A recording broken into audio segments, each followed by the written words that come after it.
Hello, Illinois. ILL.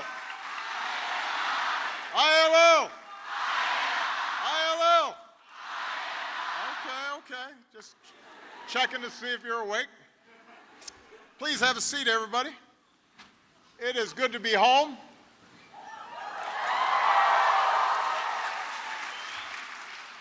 It's good to see corn, beans. I was trying to explain to somebody as we were flying in.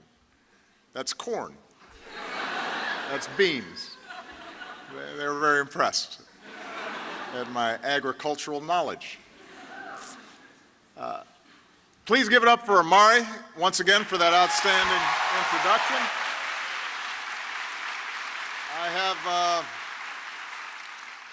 I have a bunch of good friends here today, including somebody who I served with, who is one of the finest senators in the country, and we're lucky to have him. Your senator, Dick Durbin, is here.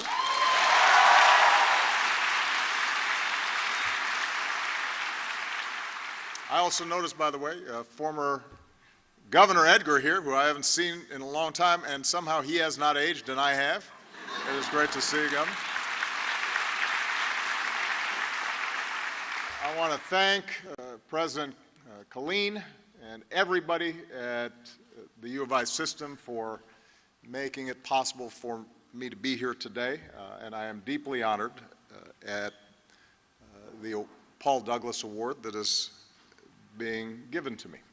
He is somebody who set the path for so much outstanding public service here in Illinois. Now, I want to start by addressing the elephant in the room. I know people are still wondering why I didn't speak at the 2017 commencement.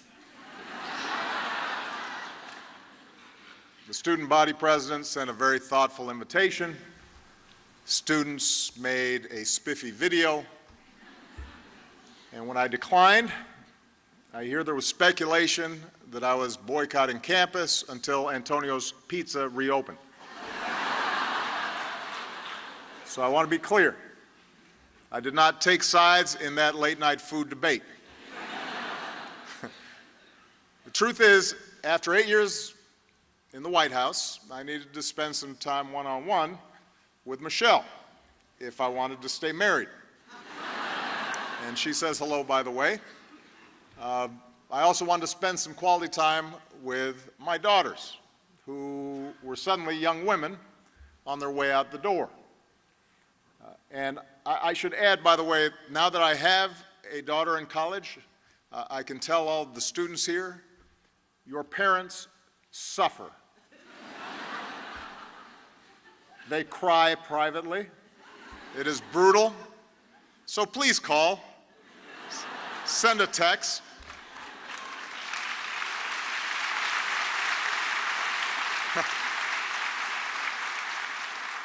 We need to hear from you, just a little something. The truth was, I was also intent on following a wise American tradition of ex-presidents gracefully exiting the political stage and making room for new voices and new ideas. And we have our first president, George Washington, to thank for setting that example. After he led the colonies to victory as General Washington, there were no constraints on him, really. He was practically a god to those who had followed him into battle.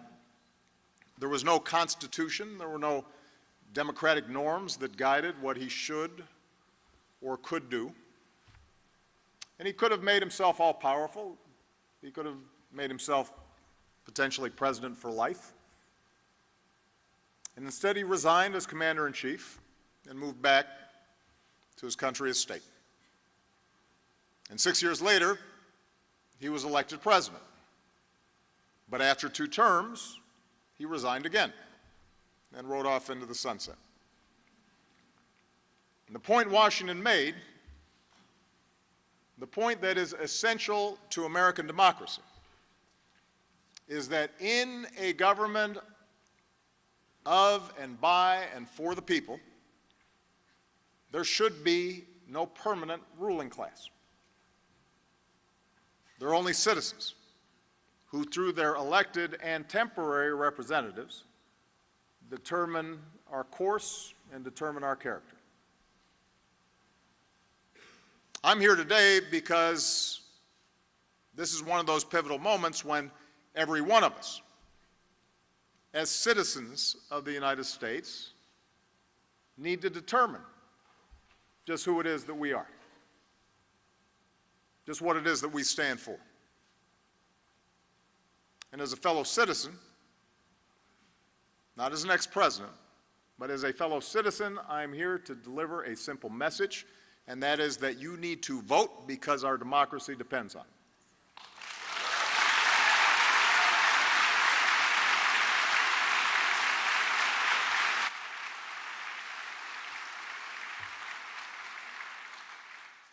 Now, some of you may think I'm exaggerating when I say this November's elections are more important than any I can remember in my lifetime.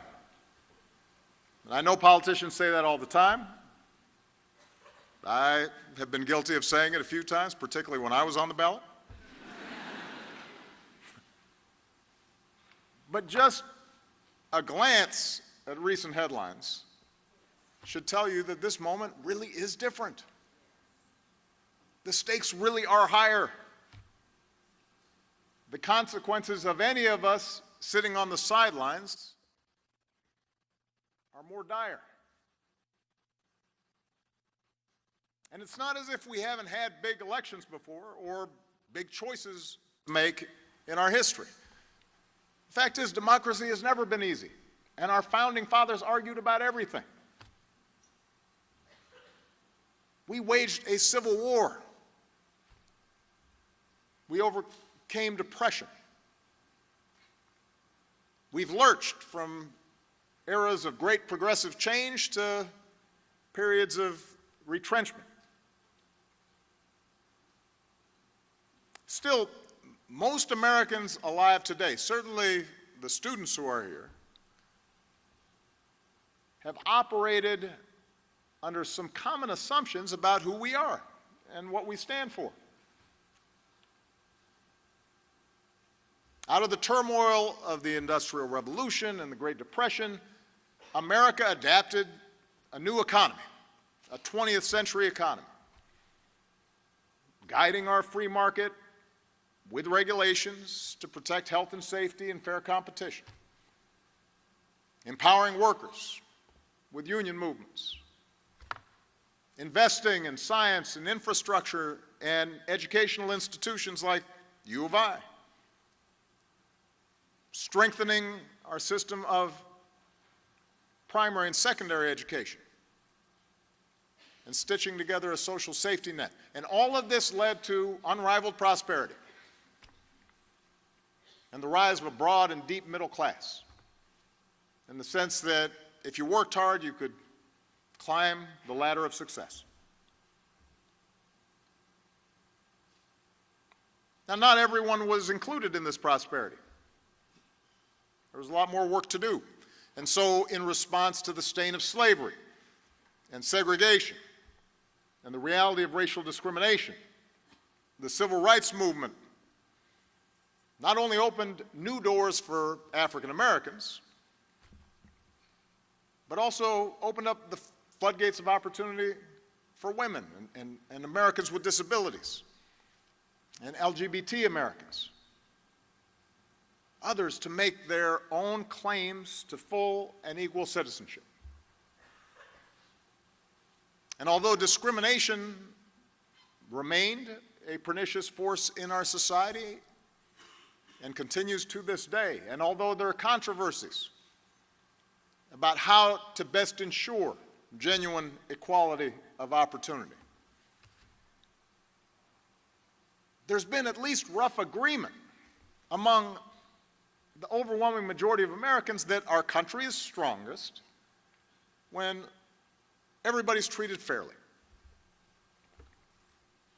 when people are judged on the merits and the content of their character, and not the color of their skin or the way in which they worship God, or their last names. And that consensus then extended beyond our borders. And from the wreckage of World War II, we built a post-war web architecture, system of alliances and institutions to underwrite freedom and oppose Soviet totalitarianism and to help poorer countries develop.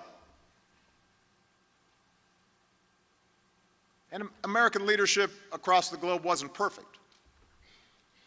We made mistakes. At times, we lost sight of our ideals. We had fierce arguments about Vietnam, and we had fierce arguments about Iraq. But thanks to our leadership, a bipartisan leadership, and the efforts of diplomats and Peace Corps volunteers, and most of all, thanks to the constant sacrifices of our men and women in uniform, we not only reduced the prospects of war between the world's great powers, we not only won the Cold War, we helped spread a commitment to certain values and principles, like the rule of law and human rights and democracy, and the notion of the inherent dignity and worth of every individual. And even those countries that didn't abide by those principles were still subject to shame and still had to at least give lip service to the idea. And that provided a lever to continually improve the prospects for people around the world. That's the story of America. A story of progress. Fitful progress, incomplete progress, but progress. And that progress wasn't achieved by just a handful of famous leaders making speeches. It was won because of countless quiet acts of heroism and dedication by citizens, by ordinary people, many of them not much older than you. It was won because, rather than be bystanders to history, ordinary people fought and marched and mobilized and built and, yes, voted to make history.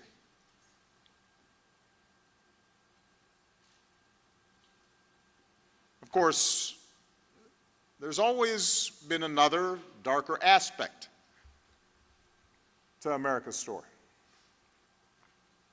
Progress doesn't just move in a straight line. There's a reason why progress hasn't been easy, and why throughout our history, every 2 steps forward seems to sometimes produce 1 step back. Each time we painstakingly pull ourselves closer to our founding ideals, that all of us are created equal, endowed by our Creator with certain unalienable rights. The ideals that say every child should have opportunity, and every man and woman in this country who's willing to work hard should be able to find a job and support a family and pursue their small piece of the American dream. Our ideals that say we have a collective responsibility to care for the sick and the infirm, and we have a responsibility to conserve the amazing bounty, the natural resources of this country and of this planet for future generations.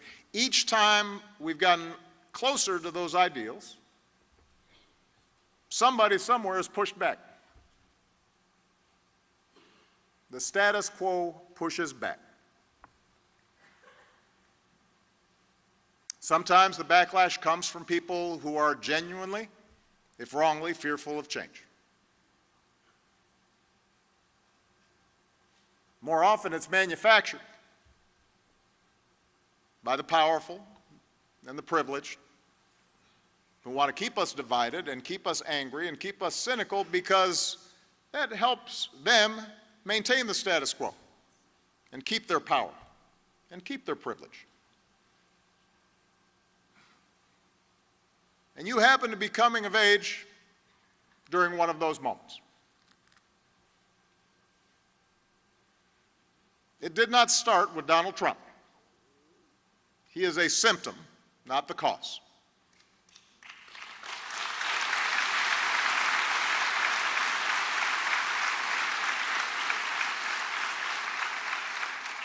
He's just capitalizing on resentments that politicians have been fanning for years.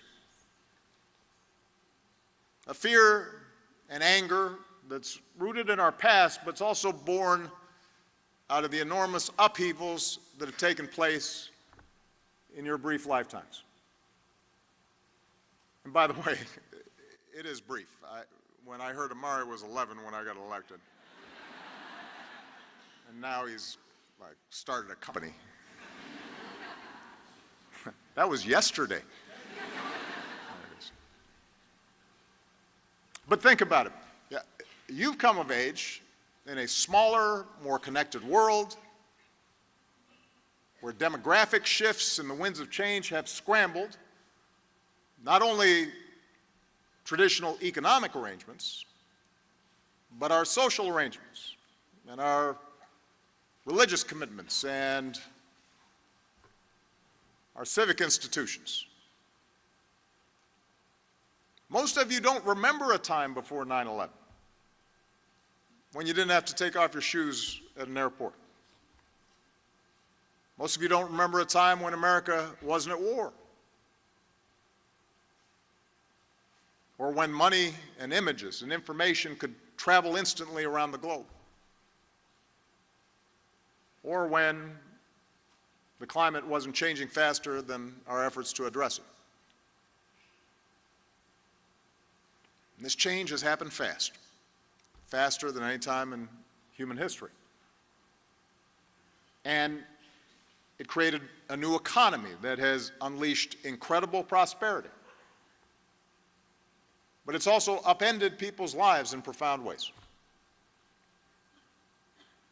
For those with unique skills or access to technology and capital, a global market has meant unprecedented wealth. For those not so lucky, for the factory worker or the office worker or even middle managers, those same forces may have wiped out your job or at least put you in no position to ask for a raise. And as wages slowed and inequality accelerated, those at the top of the economic pyramid have been able to influence government to skew things even more in their direction. Cutting taxes on the wealthiest Americans, unwinding regulations and weakening worker protections, shrinking the safety net.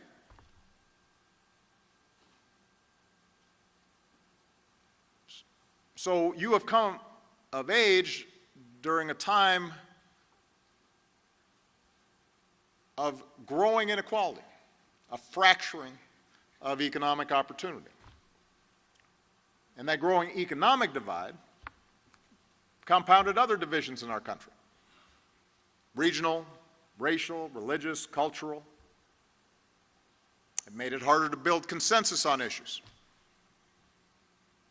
It made politicians less willing to compromise, which increased gridlock, which made people even more cynical about politics.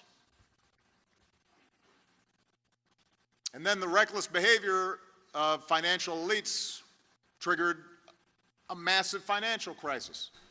10 years ago this week,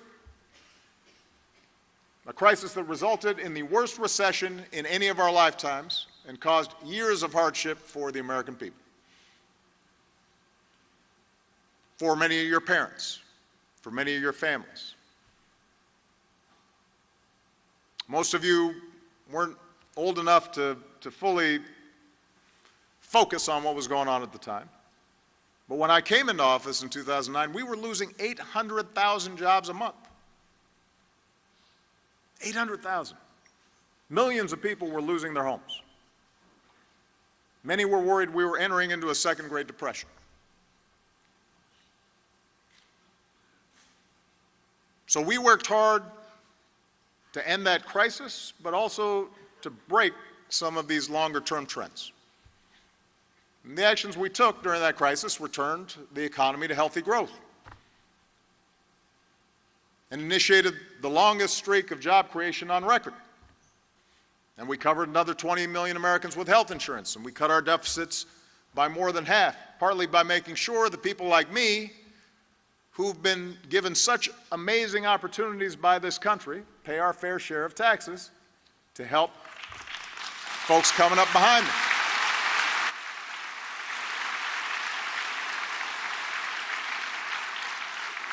And by the time I left office, household income was near its all-time high, and the uninsured rate had hit an all-time low, and wages were rising, and poverty rates were falling.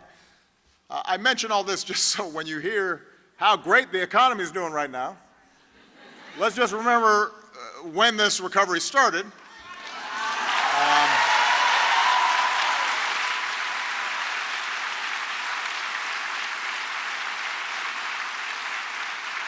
I mean, I'm glad it's continued, but when you hear about this economic miracle that's been going on, when the job numbers come out, monthly job numbers, and suddenly Republicans are saying it's a miracle, I have to kind of remind them, actually, those job numbers are the same as they were in 2015, and 2016, and anyway, I digress.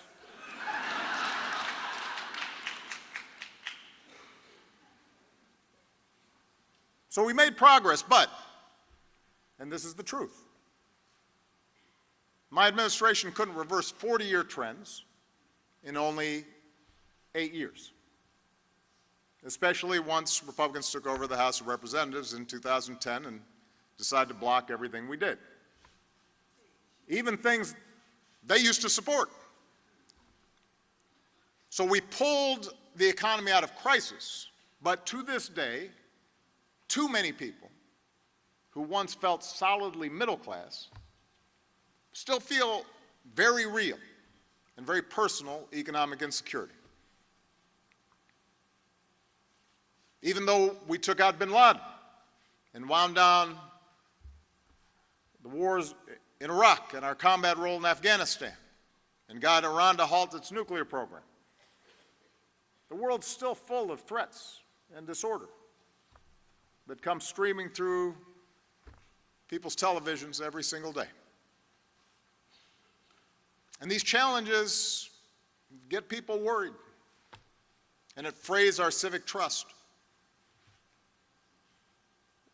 And it makes a lot of people feel like the fix is in and the game is rigged, and nobody's looking out for them, especially those communities outside our big urban centers. And even though your generation is the most diverse in history, with a greater acceptance and celebration of our differences than ever before, those are the kinds of conditions that are ripe for exploitation by politicians who have no compunction and no shame about tapping into America's dark history of racial and ethnic and religious division. Appealing to tribe, appealing to fear, pitting one group against another, telling people that order and security will be restored if it weren't for those who don't look like us or don't sound like us or don't pray like we do. That's an old playbook. It's as old as time. And in a healthy democracy, it doesn't work. Our antibodies kick in. And people of goodwill from across the political spectrum call out the bigots and the fear-mongers and work to compromise and get things done and promote the better angels of our nature. But when there's a vacuum in our democracy, when we don't vote, when we take our basic rights and freedoms for granted, when we turn away and stop paying attention, and stop engaging, and stop believing, and look for the newest diversion, the electronic versions of bread and circuses, then other voices fill the void. A politics of fear and resentment and retrenchment takes hold, and demagogues promise simple fixes to complex problems. No promise to fight for the little guy, even as they cater to the wealthiest and most powerful. No promise to clean up corruption and then plunder away. They start undermining norms that ensure accountability and try to change the rules to entrench their power further. And they appeal to racial nationalism that's barely veiled, if veiled at all. Sound familiar? Now understand, this is not just a matter of Democrats versus Republicans or liberals versus conservatives. At various times in our history, this kind of politics has infected both parties. Southern Democrats were the bigger defenders of slavery.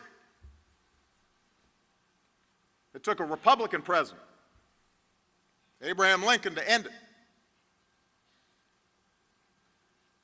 Dixiecrats filibustered anti-lynching legislation, opposed the idea of expanding civil rights. And although it was a Democratic president and a majority Democrat Congress, spurred on by young marchers and protesters, that got the Civil Rights Act and the Voting Rights Act over the finish line, those historic laws also got passed because of the leadership of Republicans like Illinois' own Everett Dirksen. So neither party has had a monopoly on wisdom. Neither party has been exclusively responsible for us going backwards instead of forwards. But I have to say this, because sometimes we hear, oh, a plague on both your houses. Over the past few decades, wasn't true when Jim Edgar was a governor here in Illinois, or Jim Thompson was governor. Got a lot of good Republican friends here in Illinois. But over the past few decades, the politics of division and resentment and paranoia has unfortunately found a home in the Republican Party. This Congress has championed the unwinding of campaign finance laws to give billionaires outside influence over our politics, systematically attacked voting rights to make it harder for young people and minorities and the poor to vote, handed out tax cuts without regard to deficits, slashed the safety net wherever it could, cast dozens of votes to take away health insurance from ordinary Americans, embraced wild conspiracy theories like those surrounding Benghazi or my birth certificate, rejected science, rejected facts on things like climate change, embraced a rising absolutism from a willingness to default on America's debt by not paying our bills to a refusal to even meet, much less consider, a qualified nominee for the Supreme Court because he happened to be nominated by a Democratic president. None of this is conservative.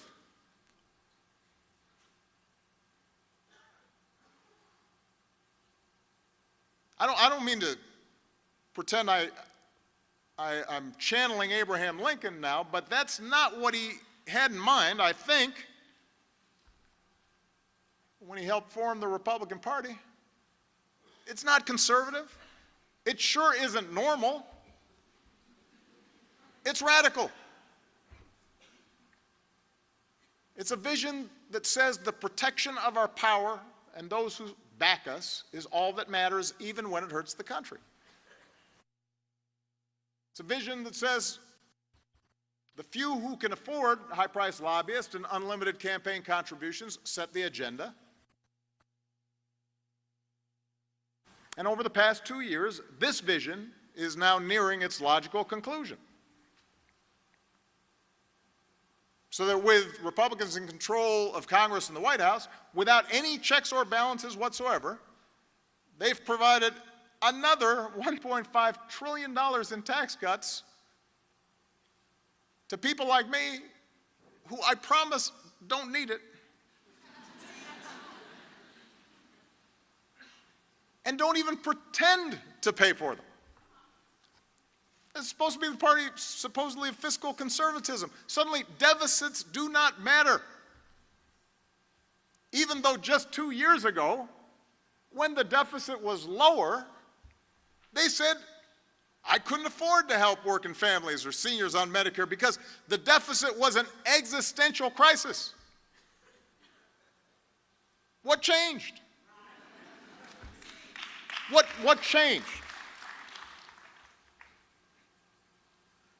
They're subsidizing corporate polluters with taxpayer dollars, allowing dishonest lenders to take advantage of veterans and students and consumers again. They've made it so that the only nation on earth to pull out of the global climate agreement, it's not North Korea, it's not Syria, it's not Russia or Saudi Arabia, it's us, the only country. There are a lot of countries in the world. We're the only ones.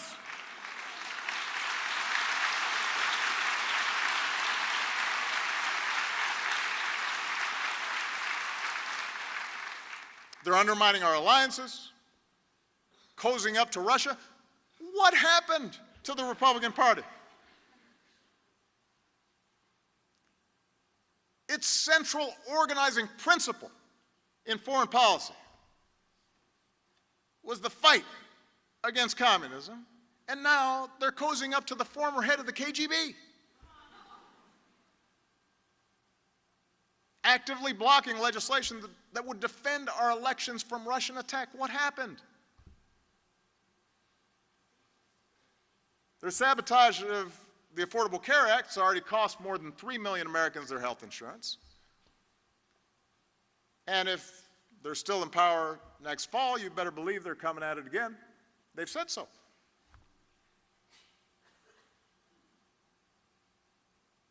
In a healthy democracy, there's some checks and balances on this kind of behavior, this kind of inconsistency.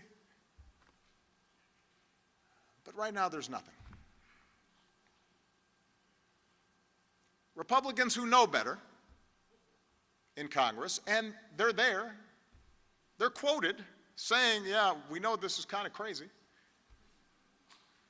are still bending over backwards to shield this behavior from scrutiny or accountability or consequence. Seem utterly unwilling to find the backbone to safeguard the institutions that make our democracy work.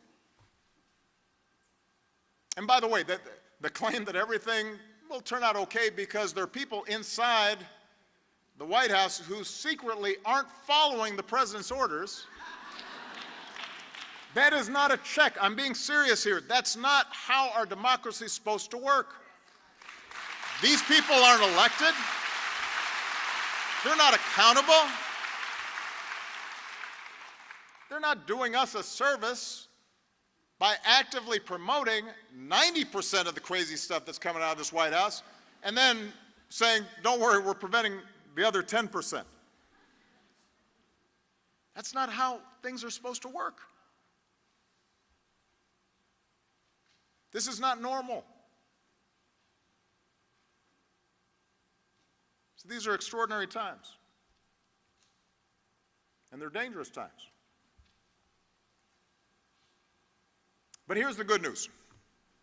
In 2 months, we have the chance, not the certainty, but the chance, to restore some semblance of sanity to our politics.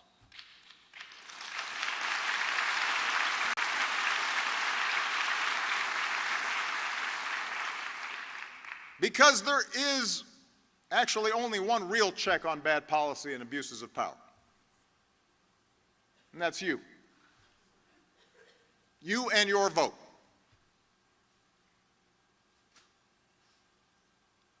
Look, Americans will always have disagreements on policy. This is a big country. It is a raucous country. People have different points of view. I happen to be a Democrat. I support Democratic candidates. I believe our policies are better and that we have a bigger, bolder vision of opportunity and equality and justice and inclusive democracy. We know there are a lot of jobs young people aren't getting a chance to occupy or aren't getting paid enough or aren't getting benefits like insurance. It's harder for young people to save for a rainy day, let alone retirement. So Democrats aren't just running on good old ideas like a higher minimum wage. They're running on good new ideas like Medicare for all, giving workers seats on corporate boards, reversing the most egregious corporate tax cuts to make sure college students graduate debt-free.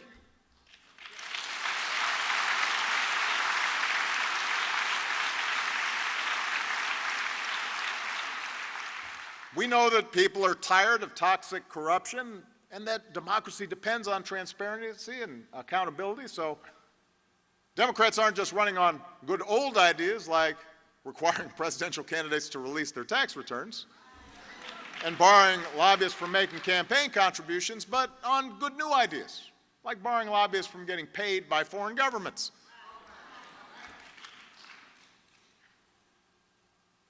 We know that climate change isn't just coming, it is here.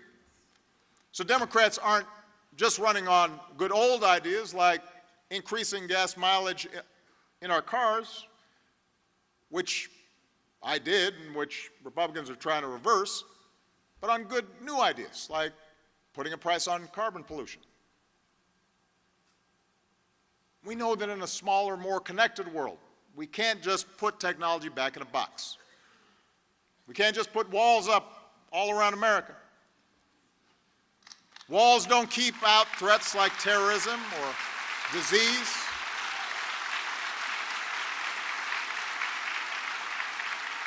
And that's why we propose leading our alliances and helping other countries develop and pushing back against tyrants. And Democrats talk about reforming our immigration system. So yes, it is orderly and it is fair and it is legal, but it continues to welcome strivers and dreamers from all around the world. That's why I'm a Democrat. That's a set of ideas that I believe in. But I am here to tell you that even if you don't agree with me or Democrats on policy, even if you believe in more libertarian economic theories, even if you are an evangelical and our position on certain social issues is a bridge too far, even if you think my assessment of immigration is mistaken and the Democrats aren't serious enough about immigration enforcement, I'm here to tell you that you should still be concerned with our current course and should still want to see a restoration of honesty and decency and lawfulness in our government.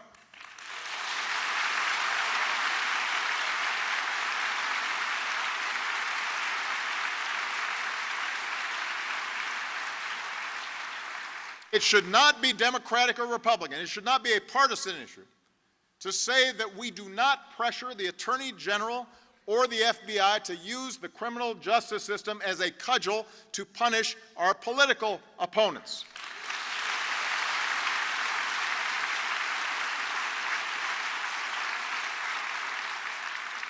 Or to explicitly call on the Attorney General to protect members of our own party from prosecution because an election happens to be coming up. I'm not making that up. That's not hypothetical.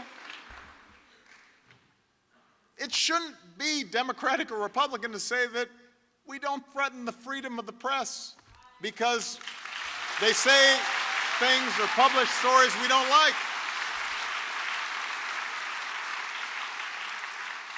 I complained plenty about Fox News, but you never heard me threaten to shut them down or call them enemies of the people.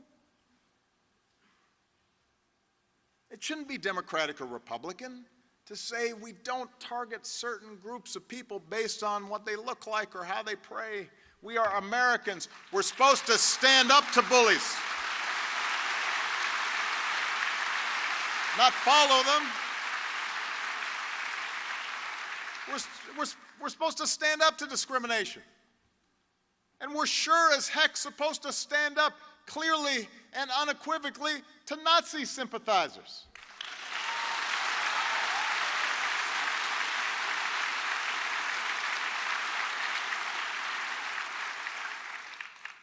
How hard can that be, saying that Nazis are bad?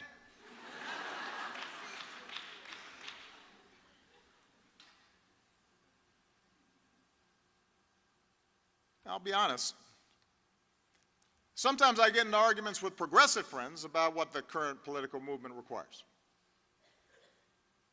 There are well-meaning folks passionate about social justice who think things have gotten so bad, the lines have been so starkly drawn, that we have to fight fire with fire. We have to do the same things to the Republicans that they do to us, adopt their tactics. Say whatever works. Make up stuff about the other side. I don't agree with that. It's not because I'm soft. It's not because I'm interested in promoting an empty bipartisanship.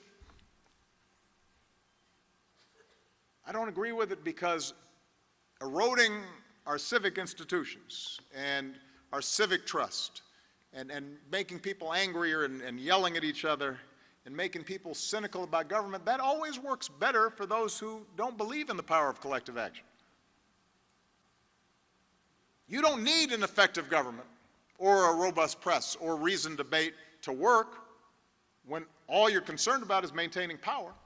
In fact, the more cynical people are about government, the angrier and more dispirited they are about the prospects for change, the more likely the powerful are able to maintain their power.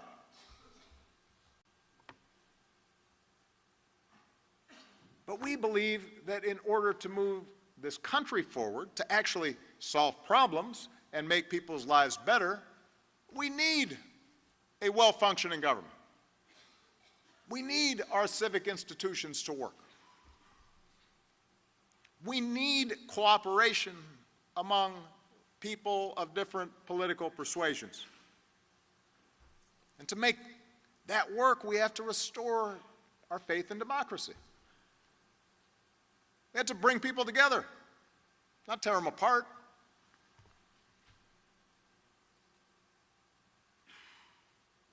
We need majorities in Congress and state legislatures who are serious about governing and want to bring about real change and improvements in people's lives.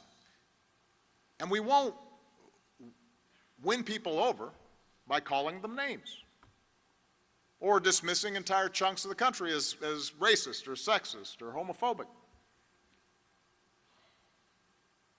When I say bring people together, I mean all of our people. You know, this whole notion that has sprung up recently about Democrats needing to choose between trying to appeal to white working class voters or voters of color and women and LGBT Americans. That's nonsense. I don't buy that. I got votes from every demographic. We won by reaching out to everybody and competing everywhere and by fighting for every vote. And that's what we've got to do in this election and every election after that.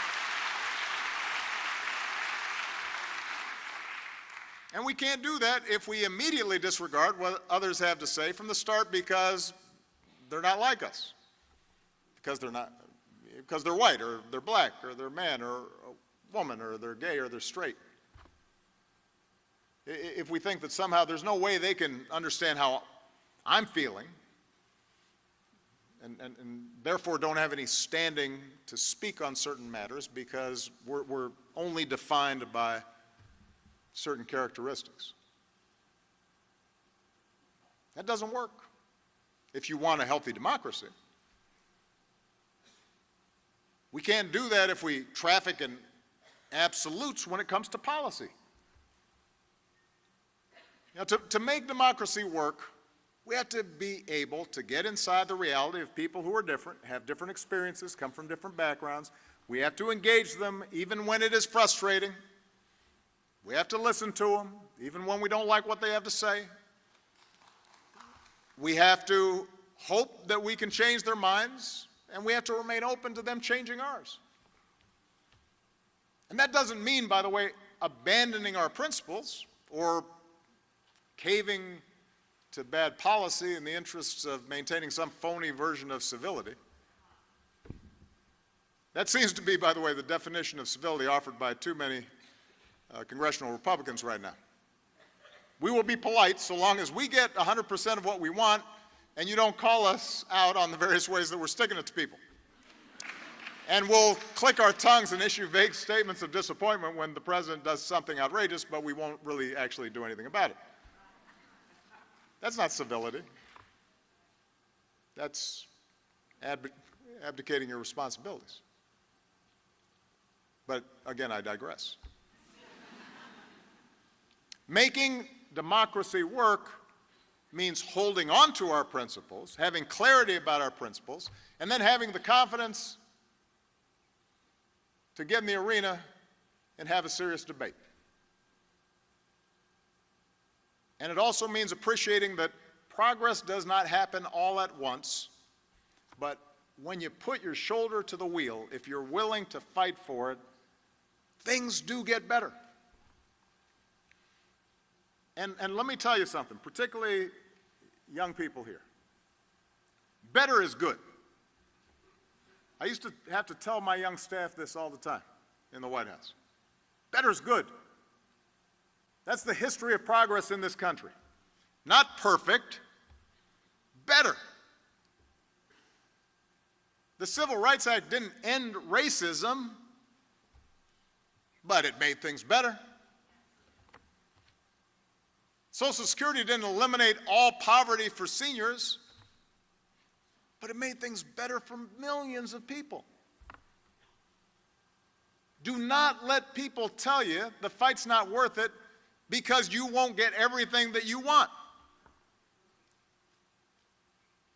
The idea that, well, you know, there's racism in America, so I'm not going to bother voting. No point. That makes no sense. You can make it better.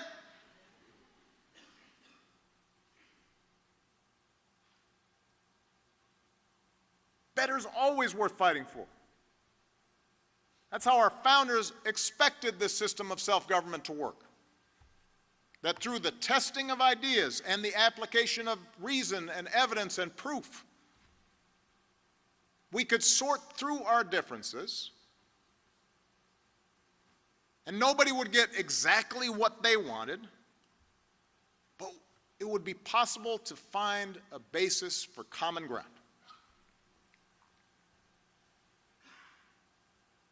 And that common ground exists. Maybe it's not fashionable to say that right now. It's hard to see it with all the nonsense in Washington, and it's hard to hear it with all the noise. But common ground exists. I have seen it. I have lived it. I know there are white people who care deeply about black people being treated unfairly. I have talked to them and loved them. And I know there are black people who care deeply about the struggles of white rural America. I'm one of them, and I have a track record to prove it. I know there are evangelicals who are deeply committed to doing something about climate change. I've seen them do the work. I know there are conservatives who think there's nothing compassionate about separating immigrant children from their mothers.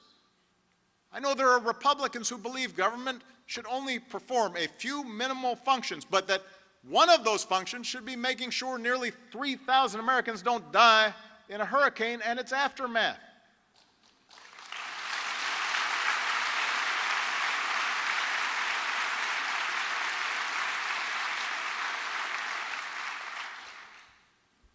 Common ground's out there.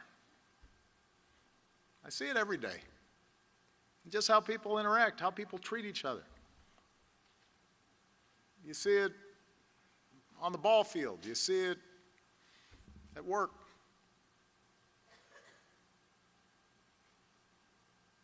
You see it in places of worship. But to say that common ground exists doesn't mean it will inevitably win out. History shows the power of fear. And the closer that we get to Election Day, the more those invested in the politics of fear and division will do anything to hang on to their recent gains. Fortunately, I am hopeful, because out of this political darkness, I am seeing a great awakening of citizenship all across the country.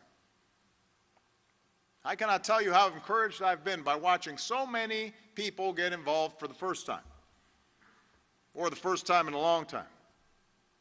They're marching and they're organizing and they're registering people to vote, and they're running for office themselves. Look at this crop of Democratic candidates running for Congress and running for governor, running for the state legislature, running for district attorney, running for school board. It is a movement of citizens who happen to be younger and more diverse and more female than ever before, and that's really useful.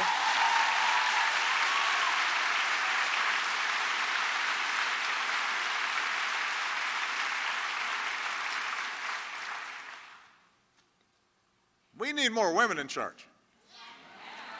But we've got first-time candidates, we've got veterans of Iraq and Afghanistan, record numbers of women, Americans who previously maybe didn't have an interest in politics as a career, but laced up their shoes and rolled up their sleeves and grabbed a clipboard because they too believe this time's different. This moment's too important to sit out. And if you listen to what these candidates are talking about in individual races across the country, you'll find they're not just running against something, they are running for something. They're running to expand opportunity, and they're running to restore the honor and compassion that should be the essence of public service. And speaking as a Democrat, that's when the Democratic Party has always made the biggest difference in the lives of the American people, when we led with conviction and principle and bold new ideas.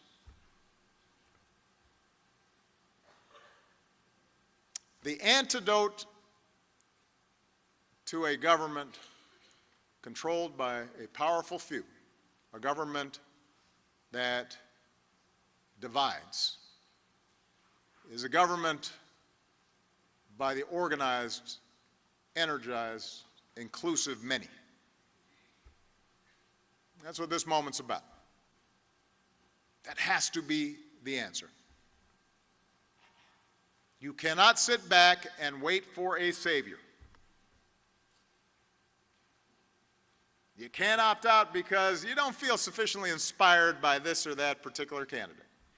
This is not a rock concert. This is not Coachella. We don't need a Messiah. All we need are decent, honest, hard-working people who are accountable and who have America's best interests at heart.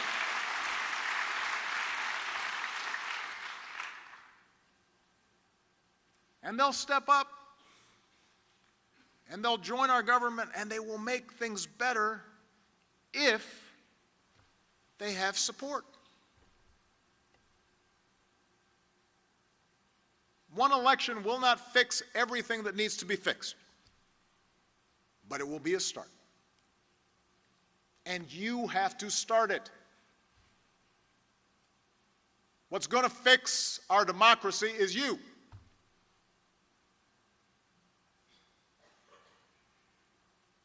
People ask me, what are you going to do for the election?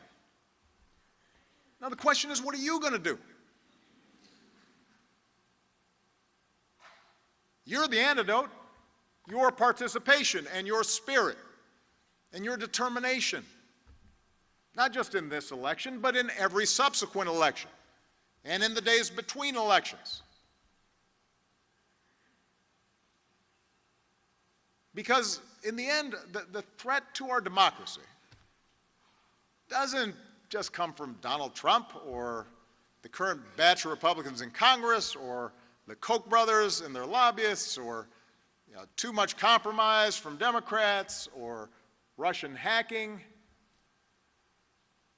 The biggest threat to our democracy is indifference. The biggest threat to our democracy is cynicism. A cynicism that led too many people to turn away from politics and stay home on Election Day. To all the young people who are here today, there are now more eligible voters in your generation than in any other, which means your generation now has more power than anybody to change things. If you want it, you can make sure America gets out of its current funk. If you actually care about it, you have the power to make sure we seize a brighter future. But to exercise that clout, to exercise that power, you have to show up.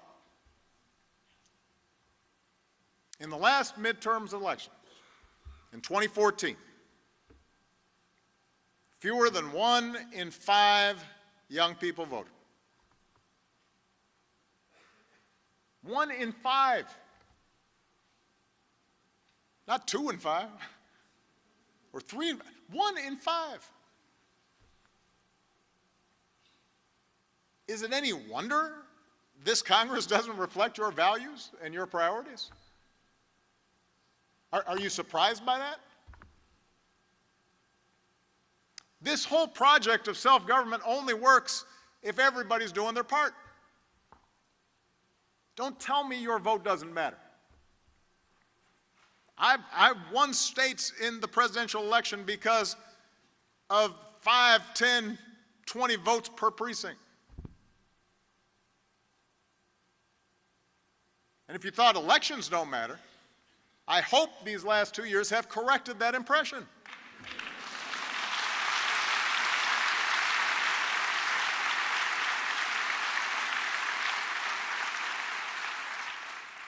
So if you don't like what's going on right now, and you shouldn't, do not complain. Don't hashtag. Don't get anxious. Don't retreat. Don't binge on whatever it is you're binging on. Don't lose yourself in ironic detachment. Don't put your head in the sand. Don't boo. Vote. Vote.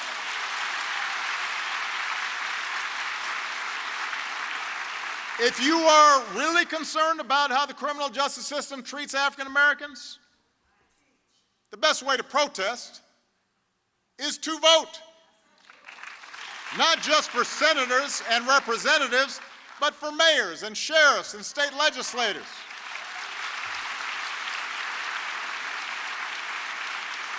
do what they just did in Philadelphia and Boston and elect state's attorneys and district attorneys who are looking at issues in a new light, who realize that the vast majority of law enforcement do the right thing in a really hard job.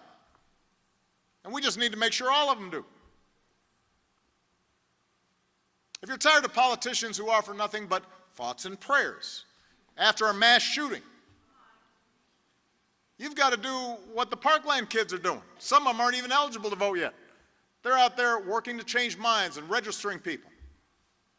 And they're not giving up until we have a Congress that sees your lives as more important than a campaign check from the NRA. You've got to vote.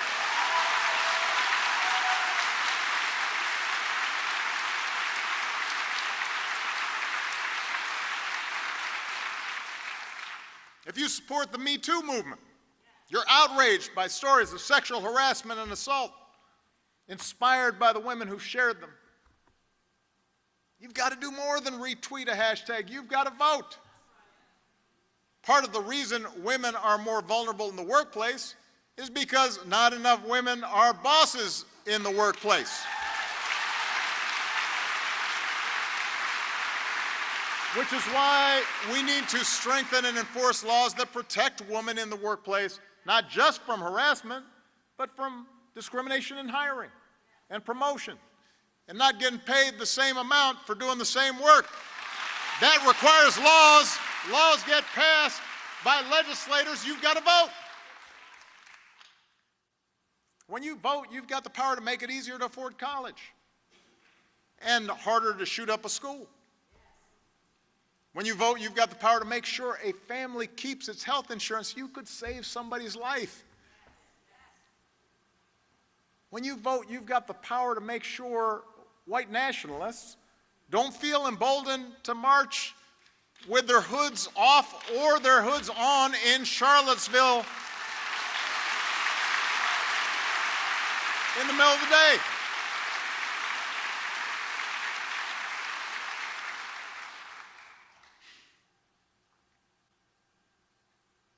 Minutes.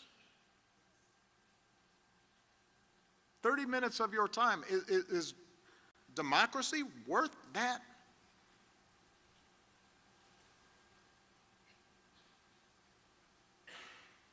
We have been through much darker times than these. And somehow each generation of Americans carried us through to the other side. Not by sitting around and waiting for something to happen. Not by leaving it to others to do something, but by leading that movement for change themselves.